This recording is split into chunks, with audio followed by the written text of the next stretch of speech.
Vamos a continuar con Adrián von Speyer y estaremos en la página 36, la palabra creadora. Aquí nos vamos a detener en este tercer versículo del primer capítulo del Evangelio según San Juan, que dice: todo es creado por ella, por la palabra, y sin ella nada es creado de cuanto es creado. Entonces nos comienza otra vez recordando Adrián que precisamente que la palabra que es en el origen es por lo tanto la fuente de todo origen. Y también en este sentido el mundo radica el origen del mundo radica en la palabra. Todo lo que ha sido creado es creado por la palabra, es creado finalmente también en esta palabra. Y nada se origina fuera de esta palabra, ¿no? Todo es creado por ella. Y en este sentido, si lo vemos al iniciar el segundo párrafo, dice Adrián: en Dios, en la Trinidad, la palabra es el sentido, la claridad, el carácter, la forma, la expresión del ser divino. Y ya lo habíamos comentado en una ocasión. Dios solo nos es accesible a través de la palabra. ¿Por qué? Porque la palabra es su expresión. Lo que Dios es, nadie lo puede captar. Solo lo podemos hacer a través de la palabra. Por ejemplo, en este sentido, nosotros únicamente lo podemos hacer a partir de la creación del mundo. El mundo nos muestra una expresión de Dios y nos permite dirigirnos hacia Él. Por ejemplo, en este caso de la creación entera, ¿no? Le da sentido, le da la forma. Es aquello, justo la palabra es lo que nos hace accesible a Dios. ¿Por qué? Porque la palabra le da expresión a este Dios. O sea, lo muestra en este sentido accesible para nosotros. Y 2 renglones abajo dice: en la palabra entonces también se cumple la revelación de Dios. O sea, Dios, este Dios absconditus, ¿no? Este Dios escondido, este Dios inaccesible, al que nadie puede acceder por sí mismo, al que nadie puede acceder por cuenta propia, este Dios inaccesible precisamente se expresa a través de la palabra. Y la palabra en este sentido es expresión de esto inaccesible. Por decirlo de esta manera, en un sentido literario, la palabra nos pone en lenguaje lo que no podríamos entender. Aquello que ni siquiera podríamos nosotros captar, ni mínimamente. En este sentido, la palabra, en tanto expresión, es igual a revelación. Es justo a través de su palabra como Dios, en su inaccesibilidad, se vuelve revelación. Y en este sentido también la revelación se convierte para nosotros en una manifestación. Voy a poner un ejemplo muy burdo, pero para conocer lo secreto que haya en el corazón de un hombre, requiere que el hombre hable, ¿no? Que el hombre exprese lo que está sintiendo, que le dé forma, que manifieste a través de su lenguaje la expresión de lo que está viviendo. Este es, digamos, en este sentido, precisamente lo que lleva a cabo la palabra. La palabra es expresión del inexpresable, es manifestación del incontenible. La palabra también en este sentido se manifiesta como una revelación. ¿Por qué? Porque todo fue creado por ella. Cuando Dios crea el mundo, lo hace precisamente a través de la palabra. De tal manera que entonces, en esta primera revelación, nosotros encontramos el mundo.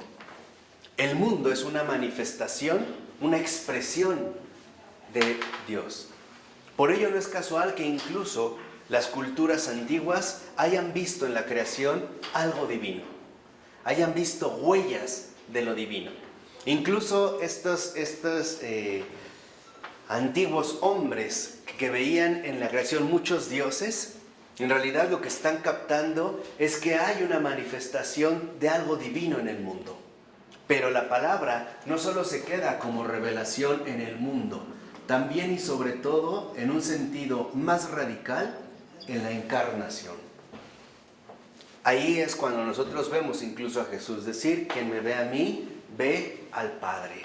Ese es nuestro acceso ya claro, nuestro acceso contundente. La forma en la cual piensa Dios, la forma en la cual habla Dios, la forma en la cual se comporta Dios mismo. Por ello ahora podemos entender cómo esta revelación en un primer momento se da precisamente a través de la creación del mundo.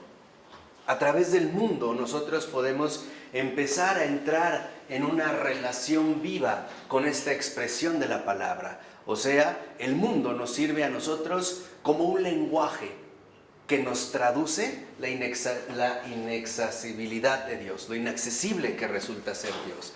Es, por así decirlo, la palabra es expresión, es intérprete, es traductor, ¿no? Lo que no entendemos, la palabra nos lo hace entendible. Entonces, la palabra precisamente nos traduce lo indecible. En este sentido, Dios como inaccesible también es indecible. Solo la palabra lo contiene. Solo la palabra lo vuelve en algo decible. La palabra se convierte en un decir de lo indecible. Nos lo pone en contacto. Entonces, lo decible, la palabra como expresión, nos pone en contacto con Dios.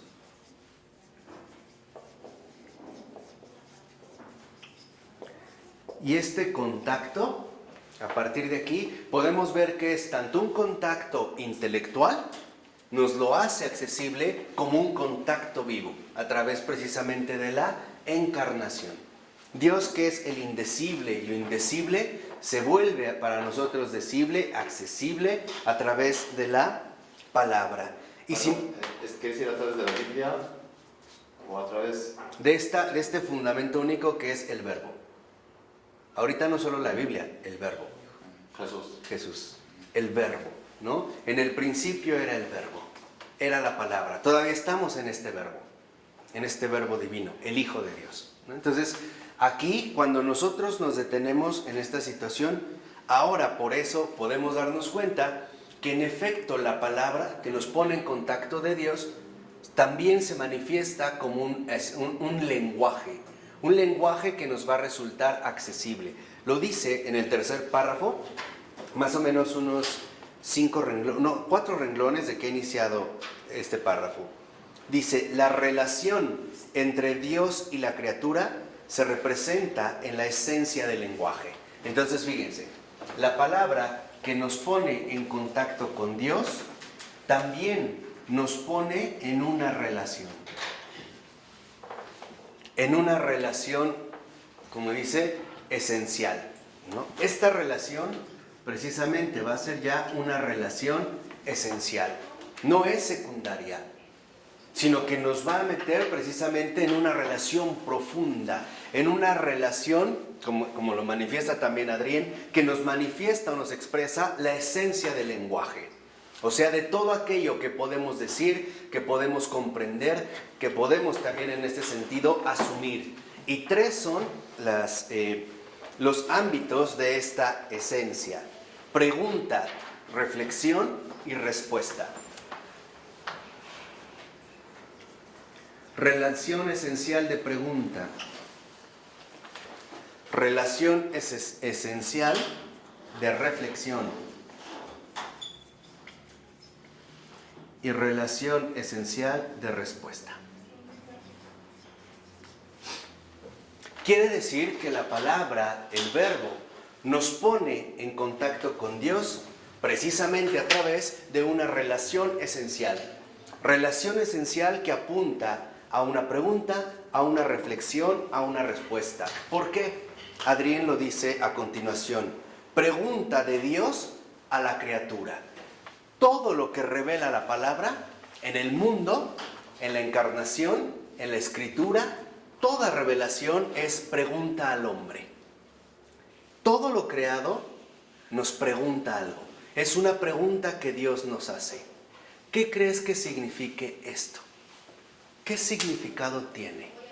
O sea, es una pregunta de vinculación. Cuando a alguien le preguntas algo, es porque lo invitas a participar de ti, ¿o no? Oye, ¿qué crees que significa esto? Lo involucras. Entonces, la pregunta es involucración, ¿no? Lo involucras en la pregunta y también cercanía. Cercanía, entonces lo invitas a participar y a vivirla. Claro. Por eso la involucración y la cercanía es igual a participación. Los protestantes cancelan muchas cosas. Claro. O no les dan importancia. Han perdido esta profundidad. O sea, la palabra, la manifestación de la palabra es ya una pregunta que Dios nos hace. Ya nos invita a entrar en participación con Él. Por eso es una relación. Nos invita a Dios a través de lo creado en la palabra, por la palabra y con la palabra, a entrar en una relación con Él. Nos involucra con Él, nos introduce en un diálogo. Y por lo tanto, es Dios quien supera las distancias. O sea, a través de la palabra, Dios nos acerca a Él. Por eso es cercanía. Incluso estamos ahorita solo en el mundo, No hemos llegado a otros ámbitos. Nos acerca a Él. Precisamente al ser pregunta. Entonces, cuando le dice a Juan, esta es tu madre, ahí está mi madre, ahí está tu madre, ¿cómo nos está involucrando? Precisamente al hacer esta afirmación, que exigiría ya una respuesta. Ahí está, por ejemplo, a Juan, ¿no? Hijo, ahí está tu madre, ¿no? Madre, ahí está tu hijo. Es ya participar plenamente en esta invitación, en esta apertura total. Entonces ya es mi madre también a mí. Sí. Me involucra, quiere decir que no solo está hablando con Juan, está hablando con Ronnie también. Claro. Y que si Juan la llevó a su casa, Ronnie también la tiene que llevar a su casa. ¿Y qué es, por ejemplo, lo que es Juan? Pues un pecador. Quiere decir que entonces, por eso María es madre de todos los pecadores. Y al revés, todo pecador tiene como madre a María. Nadie está excluido de eso. Ese es en el caso de la pregunta. Segunda, recepción reflexiva de la palabra de Dios por parte de la criatura. O sea, reflexión como recepción.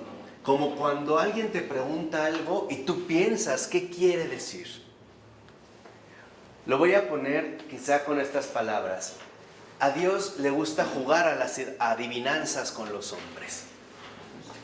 A Dios le gusta que el hombre se interese por algo y a través de su reflexión lo reciba, se apropie de esta palabra, lo interiorice, lo haga suyo. De tal manera que esta recepción es precisamente ahora tomarse en serio lo que la palabra nos está, a lo que nos está invitando, es hacerla mía, es dejar que me empape, es dejar que se interiorice. Entonces, la recepción a la que nos lleva a la reflexión es interiorización.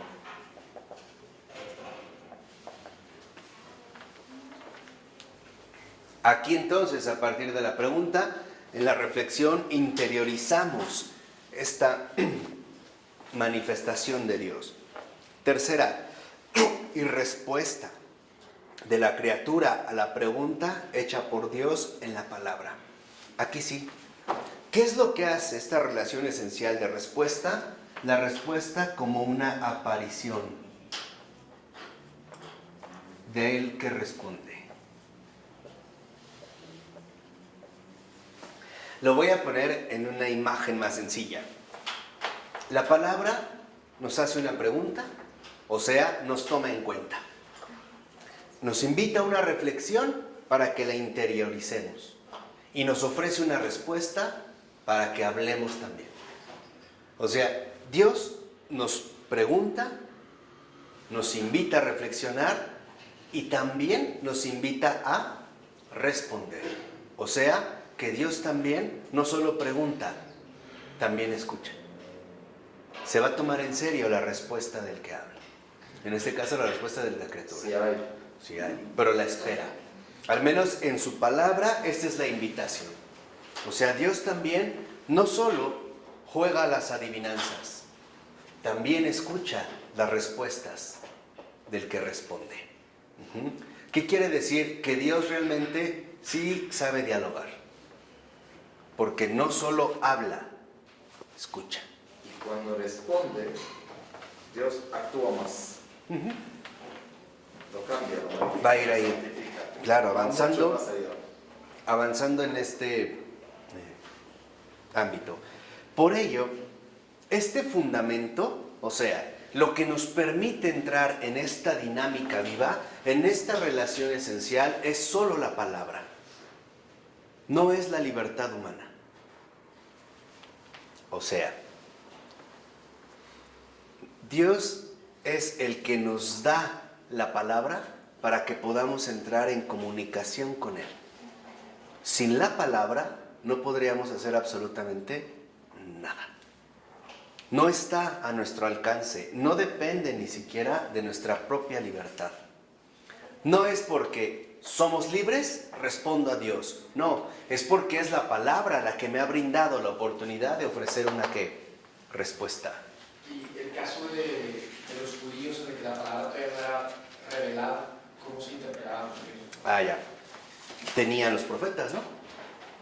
Pero para la palabra en sí, hermano.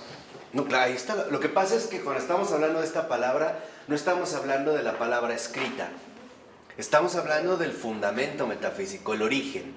O sea, la palabra que es en el origen. La palabra es en el origen. O sea, este fundamento metafísico. Todavía no es la palabra que va siendo cada vez más concreta. Los profetas, los libros, comunidad de los sacramentos, es el fundamento de todo. O sea, sin la palabra, prácticamente Dios quedaría completamente desconocido, inaccesible. Ni siquiera tendríamos la posibilidad de establecer algún tipo de respuesta o relación, ni siquiera con nosotros mismos.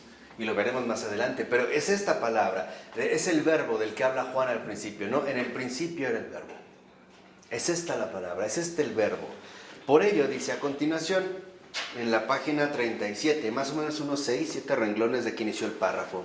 Aquí, la relación entre Dios y el hombre puede transformarse en un diálogo íntimo y acabado, o también fracasar como diálogo. ¿Por qué? Porque ahora lo que busca esta relación esencial es un diálogo íntimo. O sea, que realmente se dé la posibilidad de entrar en contacto con Dios, de hablar con Dios, de escucharle, recibirle, interiorizarle y responderle. Cuando esto se lleva a cabo, entonces sí se lleva a cabo precisamente un auténtico diálogo. Pero también puede ser que este diálogo se rompa. ¿Cómo? O bien la criatura no capta la pregunta, no escucha desde el principio, o bien escucha, pero no ¿qué? Pero no responde. Y eso a lo que va a llevar es a una ruptura del diálogo. Por ejemplo, incluso, no sé, por mencionar a lo mejor un caso más afín a mí, pero los filósofos presocráticos, los primeros filósofos griegos, entraban en diálogo con esta palabra. Pero, ¿cómo lo hacían? Pues a través de la naturaleza, a través de la fisis. Por ejemplo, cuando Tales de Mileto decía que el origen de todo era el agua, es porque consideraba que el agua era la parte vital de todo lo que llamamos vida. Incluso, por ejemplo, la semilla, que eso significa espermáticos, la semilla masculina era húmeda. El receptorio al que se dirige es húmedo. El cuerpo humano puede vivir muchos días sin comida, pero no sin agua. Al haber una tierra árida y venir una lluvia, brota hierba, brota algo. Esa es la respuesta. O sea, Tales de Mileto capta la pregunta.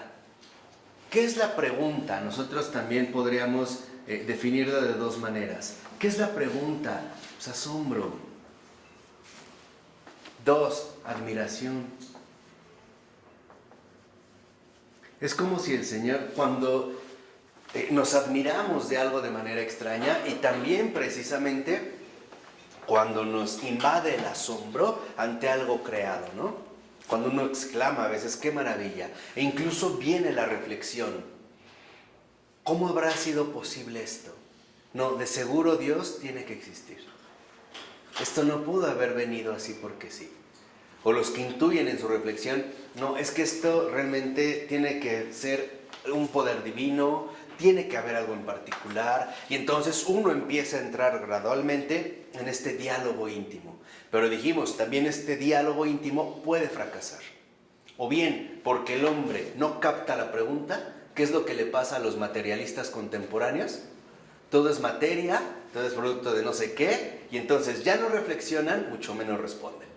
O no capta la pregunta, o bien no se atreve a dar una respuesta y permanece mudo, ¿no?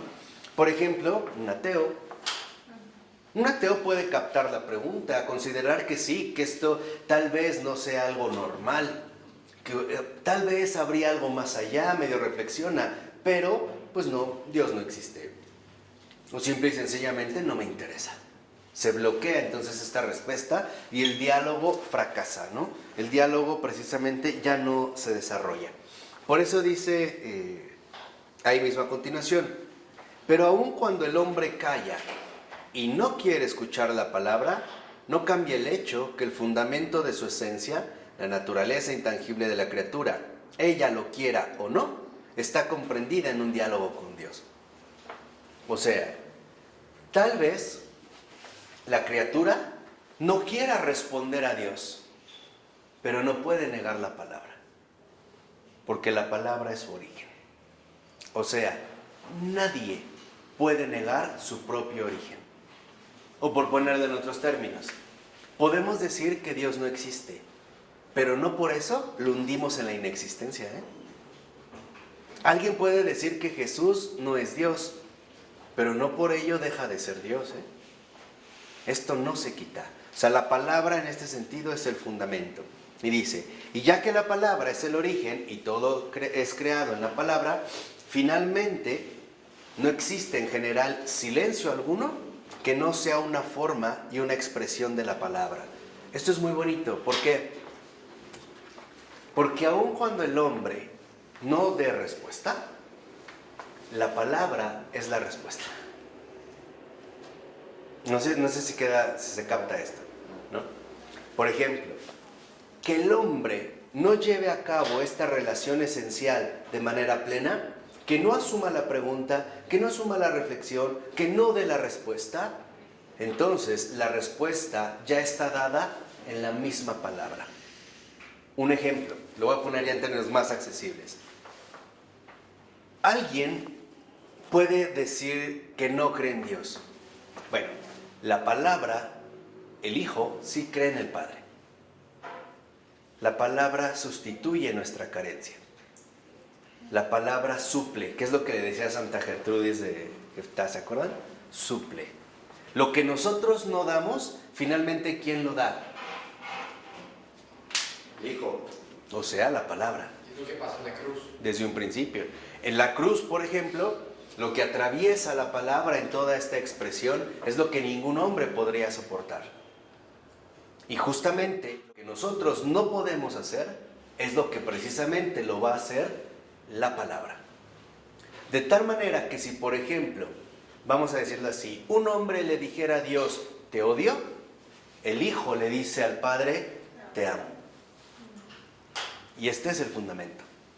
Este es, digamos, lo que está más hondo. Se puede truncar el diálogo, pero la palabra no se quita. La palabra es el fundamento de todo, es este sostén de todas las cosas. Por eso, si lo vemos en el siguiente párrafo, dice, la palabra no es, por cierto, solo palabra formulada y pronunciada, es igualmente palabra interior. O sea, no se vayan con la finta de que cuando hablamos de palabra es lenguaje nada más. No, sino como fundamento, dice, es conciencia, conocimiento, pensamiento, espíritu que está presente y se dice a sí mismo. Entonces, la palabra está en el origen de todo. No solamente es el origen del lenguaje, sino cualquier capacidad o posibilidad que nosotros tengamos de algún tipo de expresión. Por eso dice a continuación, y este es algo muy bonito, en la página 38, Más o menos a partir de 6 renglones de que inició, dice, en verdad, el diálogo es tan profundo, tan esencial, que el hablar se cumple ya en el ser uno junto al otro. O sea, ya esta relación esencial es en el ser uno junto al otro. Ahí está el diálogo. Ya no está la distancia del lenguaje, ¿no? El tener que decir para poner en claras las cosas. Ya no. Es como a veces pasa en una relación humana. Hay momentos donde el amor se profundiza tanto que las palabras ya están de sobra. Ya no tengo que decirte te amo.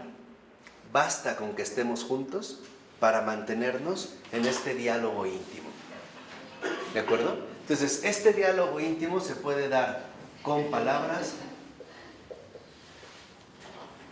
o bien sin palabras. Pero se sigue conservando la relación esencial. Y dice, la palabra consciente, formulada, experimentada, es superflua. Ya el simple mirarse es un diálogo. Si un hombre que cree y ama a Dios contempla una aparición, una manifestación o representación de Dios en el mundo, por ejemplo, 2 hombres que se aman, o algo bello o doloroso, alguna cosa que manifieste el amor de Dios en la creación, entonces esa vista ya es inmediatamente un diálogo. O sea, captar la manifestación de Dios. Por eso es lo que les decía. La palabra es justo lo que nos pone en contacto con Dios. Incluso ya mirar, ya es entrar en este diálogo. Incluso el asombrarse, el admirarse, incluso el sentirse como extrañado, perturbado, es ya formar parte de este diálogo.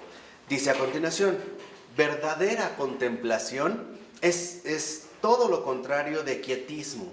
Verdadera contemplación es siempre un fuego viviente, una vida que irrumpe, una confesión. O sea, la contemplación es justamente la mirada de las cosas en su esplendor.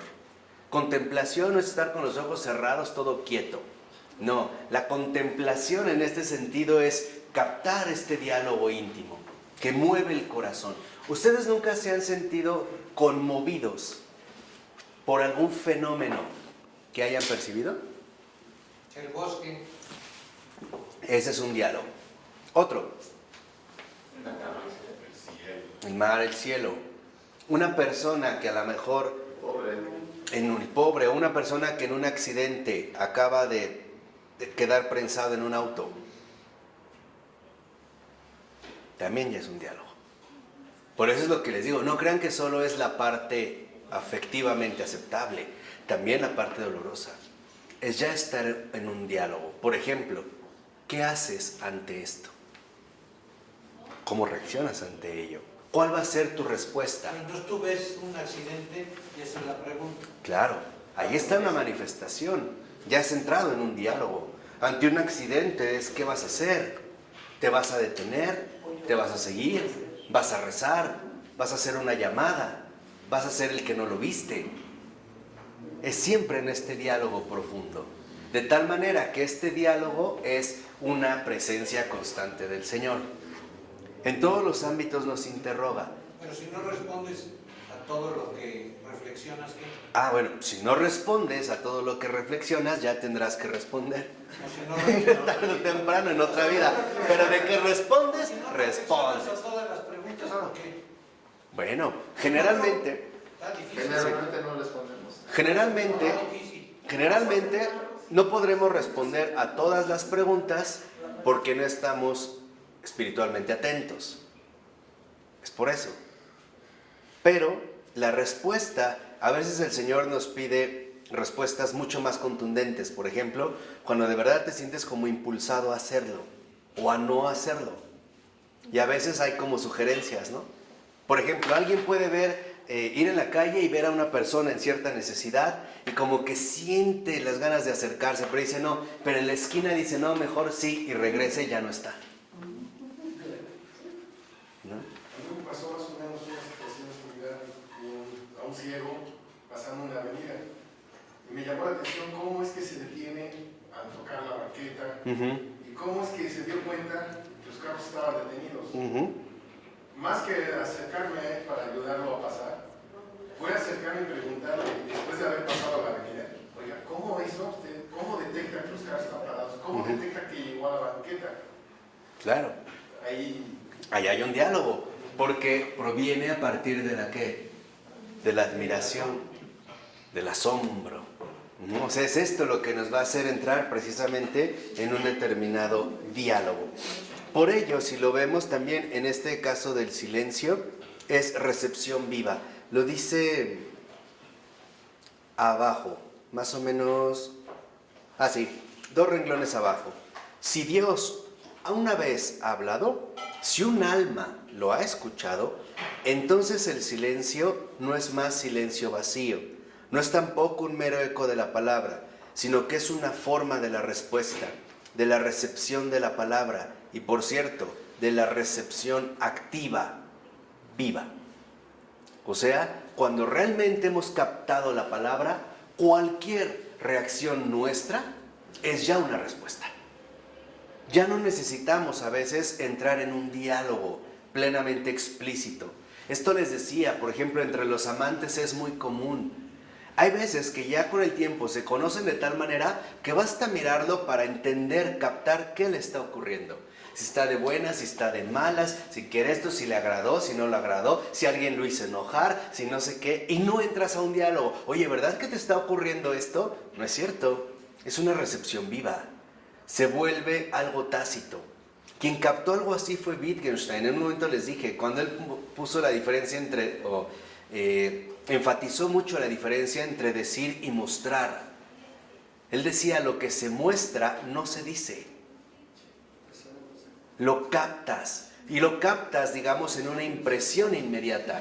No tienes que hacer toda una palabrería para captarlo de inmediato, ¿no? Como cuando dices, ya entendí. Ya, o sea, quedó claro.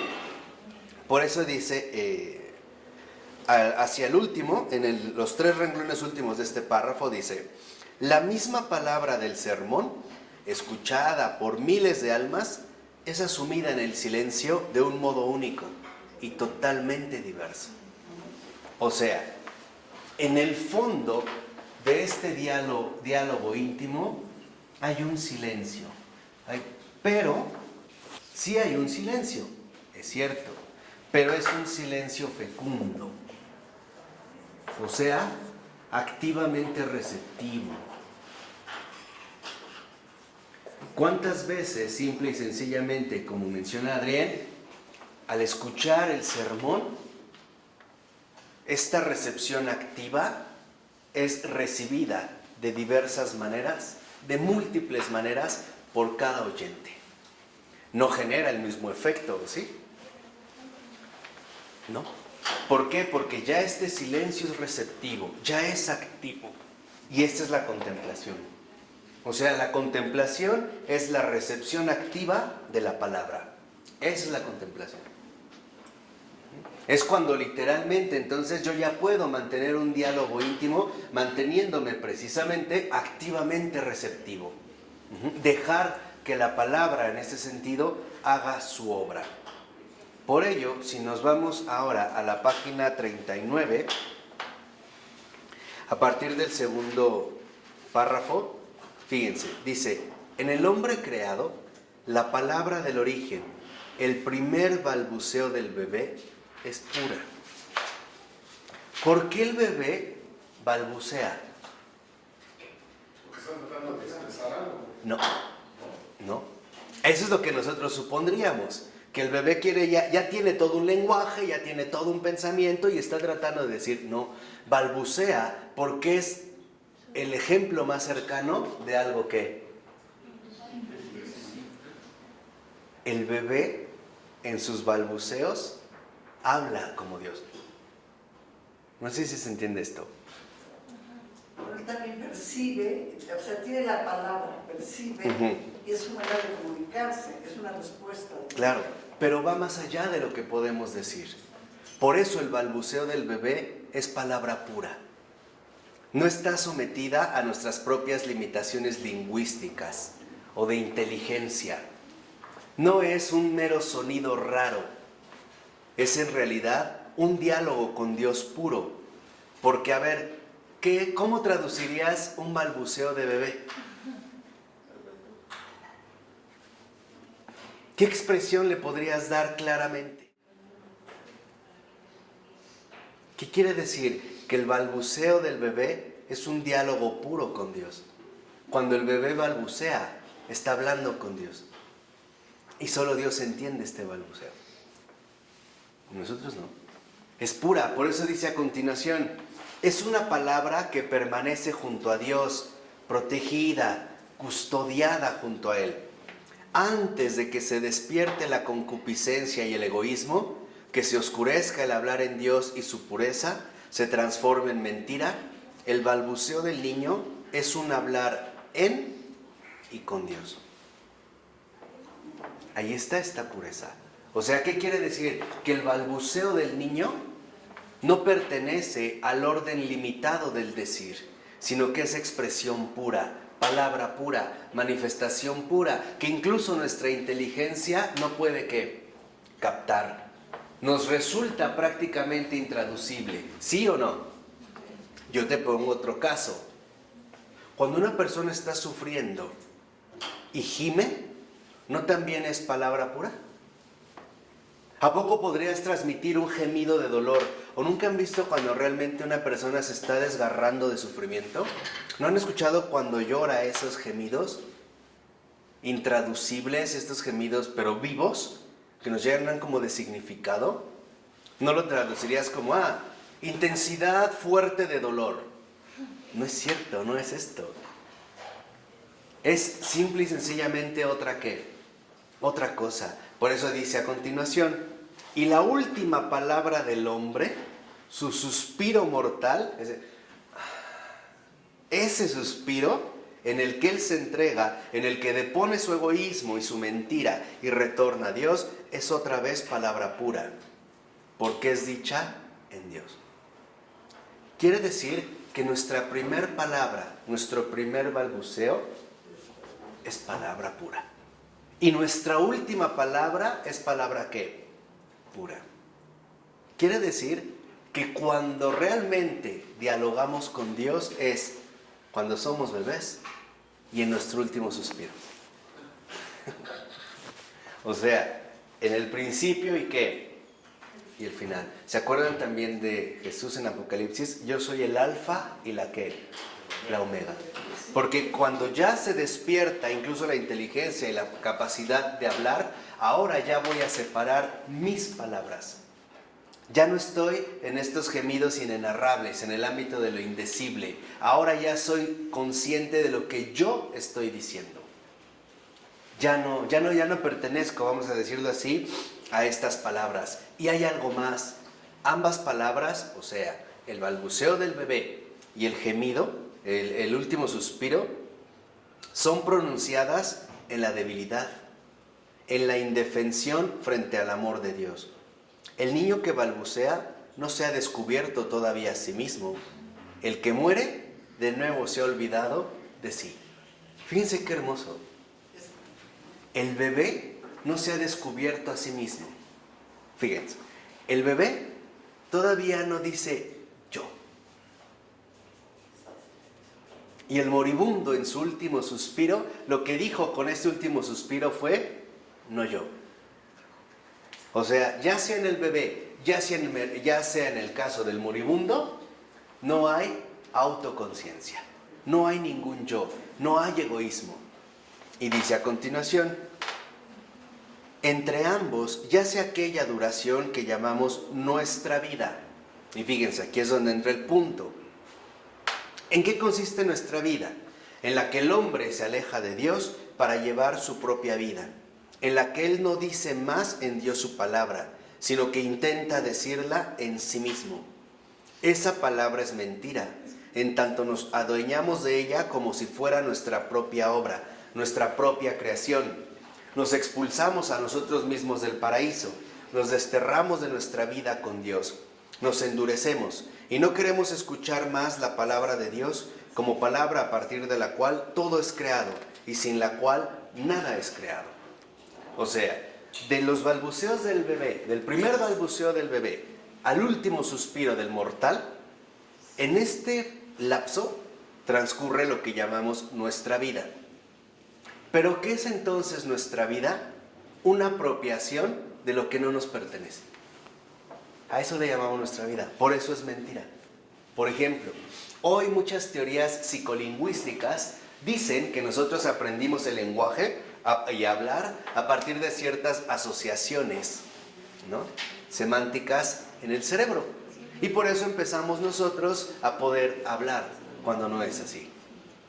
O que se fuere dando de una manera a otra, hasta desde gruñidos raros, y entonces no logramos, ¿no? Fuimos como avanzando. Mentira. Ahora, a ver, yo te pregunto, ¿los animales participan de la palabra, sí o no?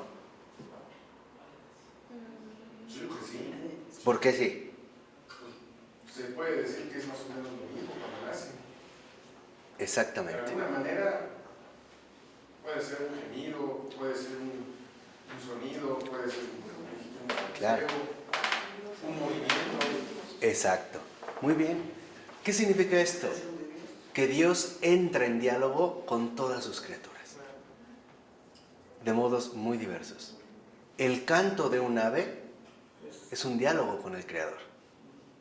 El de una rana, que a nosotros nos resulta tan rara, tan intraducible. A ver, ¿quién podría realmente traducir el contenido de un croar de rana? Nadie. A ver, el relincho de un caballo.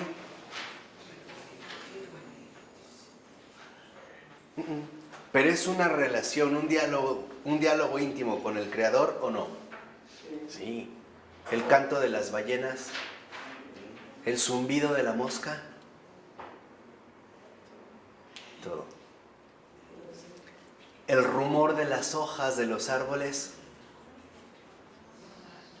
¿no? ¿Sí? El agua fluyendo de un río. ¿Han escuchado al mar? ¿Quién realmente entiende ese lenguaje? Solo Dios. Y a veces se acercan mucho a los poetas, ¿no? Sí, ¿no? Ellos les ha dado precisamente este don. Por eso en la página 40 dice a partir del tercer renglón. No. A pesar de que nuestra vida es una separación, porque queremos apropiarnos de lo que no es nuestro, ahora lo quiero afirmar como mi palabra, mi inteligencia, mi potencia, o sea, nos volvemos desagradecidos y supuestamente independientes o autónomos. Esta palabra va a seguir precisamente protegida en la oración. Lo vemos en los 4 últimos renglones del segundo párrafo. Dice, ese hecho, que la palabra del cristiano está protegida y depositada junto a Dios, es el hecho de la oración. La oración no siempre es hablar, La oración es este diálogo íntimo donde hay una comunicación abierta, con palabras o sin palabras. Por eso sabían también que dormir es una oración. Cuando lo ofreces. ¿Sí? Estás ahí en una oración. Estás literalmente en este diálogo íntimo. Y fíjense, dice a continuación la oración, y la pone con mayúsculas. No es en primer lugar una palabra del hombre a Dios. O sea, la oración no es que yo hablo con Dios. Eso mucha gente lo dice, ¿no? La oración es hablar con Dios, no. Dice, sino un regalo que Dios nos ha hecho a nosotros, hombres en su palabra. Dios nos ofrece la oración. No es que nosotros se la ofrecemos a Él. O sea, nosotros no le ofrecemos nuestra oración. Es Dios quien nos ha dado la oración. ¿Por qué nos ha dado la oración? Porque nos ha vinculado con su ¿qué? Con su palabra. O sea, es Dios el que nos ha permitido hablarle. No somos nosotros los que le hablamos a Él. Por eso lo vemos en los 4 últimos renglones, que también es muy bonito. Pero Él, Dios, no quiere escuchar ninguna palabra inventada por el hombre mismo. No quiere escuchar ninguna autodeclaración del hombre. Y para que vean un ejemplo muy concreto, ¿se acuerdan de este pasaje también del Evangelio donde sube un fariseo y un publicano? ¿Se acuerdan cómo habla el fariseo? Yo no soy como este. ¿No? Te doy gracias, Dios mío, porque no me hiciste como este pecador impuro. Esa es la autodeclaración humana. Y eso es lo que Dios no quiere escuchar. Eso es literalmente lo que no le interesa. ¿Por qué? Porque la palabra no es para autoafirmarse. La palabra es para darse, para entregarse, para servirse, para compartirse. Y lo dice en la 41, a partir del primer renglón. Dios quiere escuchar únicamente la respuesta a su propia palabra. O sea, no que hagamos autodeclaraciones propias, que nos aventemos algo así. No, la respuesta a su propia palabra. De tal manera que entonces no se convierta en un monólogo. O sea, que no le hablemos a Dios solo de nuestro yo, sino que le hablemos de su palabra. Oye, ¿con qué grandeza has hecho a estos monstruos fantásticos que llamamos animales? Por ejemplo, ¿no? Por mantenernos en este punto, que le hablemos de su palabra, o sea, que respondamos de su palabra, no de un monólogo meramente interiorizado. Por eso lo dice en el último renglón al inicio. La respuesta que damos a Dios es solo una respuesta si es palabra asumida, vuelta a tomar por Dios. Solo como tal palabra humana tiene valor junto a Dios. O sea, cuando nosotros nuevamente la retornamos a Él. Si nos vamos a la página 42, a partir del segundo renglón dice el texto: pues solo en cuanto Dios habla al hombre, es propenso también a escucharlo, a acogerlo, a necesitarlo y emplearlo. El hablar del hombre comienza a ser un hablar con Dios cuando Dios lo escucha. Y así como Él nos ha amado primero, antes de que nosotros lo amáramos, así también nos ha escuchado primero, antes de que nosotros le habláramos. ¿Cómo nos escuchó primero, antes de que le habláramos? Lo acabamos de ver. Con el balbuceo del bebé. Ahí nos escuchó el primero. En esa pureza total. El bebé no está monologando. El bebé simple y sencillamente está respondiendo a esta palabra. Y Dios ya nos escuchó. Por ello yo hasta ahorita recuerdo un fragmento de un poema de Rabindranath Tagore. ¿Alguien lo conoce? Tagore es un poeta hindú extraordinario, muy bueno, que decía que cada vez que un niño llora al nacer, nos dice claramente cuánto Dios ama al mundo. Es esto. Por eso les decía a los poetas. Sí, hijos, no, sí, la verdad, sí, yo respeto mucho a los poetas. Entonces, por ello es esto. Él ya nos ha escuchado precisamente primero.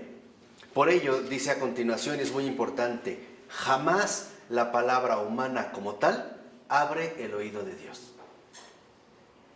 ¿Qué quiere decir? Que cuando nosotros nos presentamos ante Dios como autosuficientes y como portadores de una palabra porque me tiene que escuchar, eso no le abre el oído. Porque lo que le abre el oído es su propia ¿qué? Palabra, no nosotros. Es la palabra la que le abre el oído. Lo dice 2 renglones abajo. Nuestro hablar es secundario frente a su escuchar. Nuestra oración radica más en el hecho de que Dios la escucha que en que nosotros hablamos. Esta es la esencia de la oración. La esencia de la oración radica en que Dios nos escucha, no en que nosotros hablemos. Esto es lo que le da el valor infinito a la oración. Dice, es buena la oración que toca el oído de Dios, no la que es expresada bien según la valoración del hombre. Acuérdense del fariseo. Y dice, para el oído de Dios, vean, un solo suspiro para el oído de Dios puede significar más que muchos años de bella oración. Ahí está el valor de la palabra. Por eso yo una vez les dije, con Dios nada de verborreas estériles. Nada de estas cosas de ser sempiterno y altísimo ante el cual se doblega, nada de eso. Nada de eso. La pureza de la palabra. Incluso a veces un gesto, una sonrisa, alcanza esta contemplación profunda, ¿no?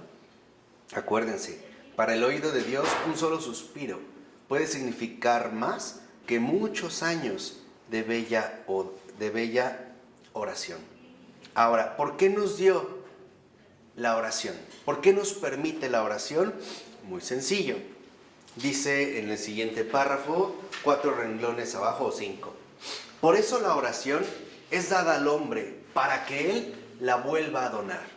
¿Por qué se nos da la oración? Para que pidamos por los demás. Si Dios nos dio la posibilidad de orar, es para que oremos por los demás, para devolverla a los demás. Y dice, y lo haga en verdad en una forma doble. Por una parte, acercándosela y enseñándosela a los demás. Y por otra, rezando el mismo por sus prójimos. O sea, estamos llamados primero a evangelizar a los demás. Y tercera, a rezar por los demás. Ese es el sentido de la palabra. Aquellos por los cuales reza, fíjense, y este es algo muy fuerte, aquellos por los cuales reza, él también debe enseñarles a rezar. Cuando a veces a alguien le decimos, sí, oro por ti, también le tienes que enseñar a rezar.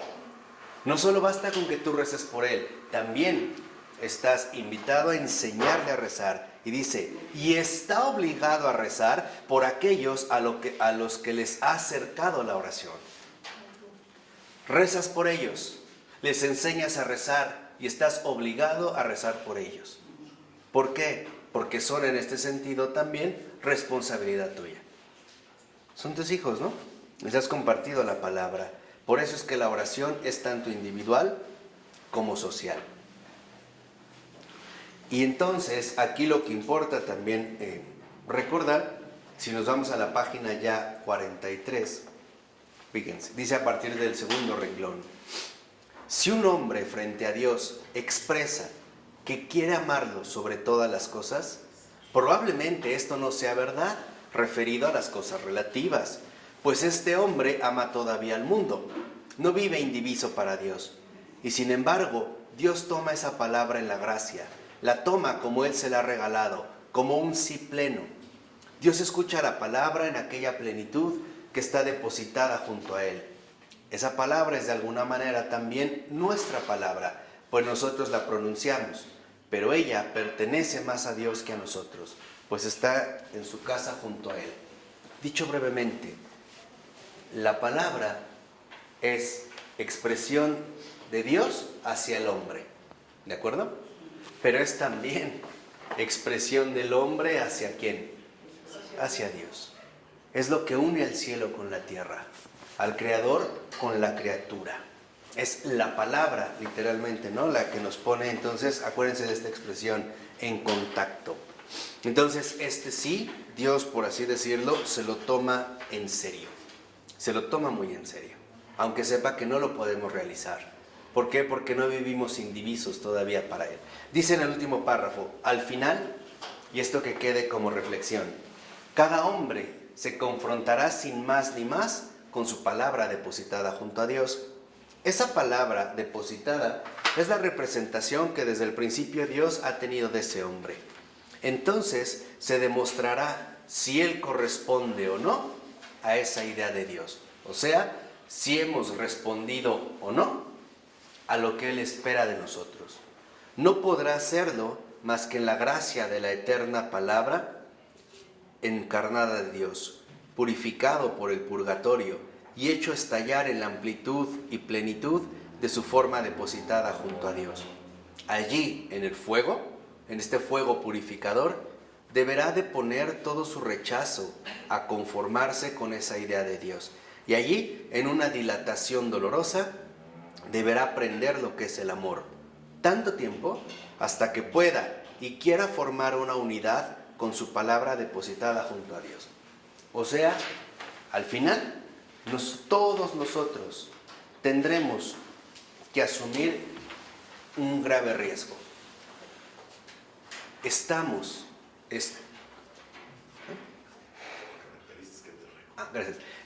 o no dispuestos a conformarnos a esta palabra divina? O bien nos vamos a oponer a esta conformación. O nos vamos a dejar imbuir por la palabra o nos convertiremos en algo opuesto a esta palabra. ¿De acuerdo? ¿Sí? Bueno, en nombre del Padre, del Hijo y del Espíritu Santo. Amén. Ay, por cierto,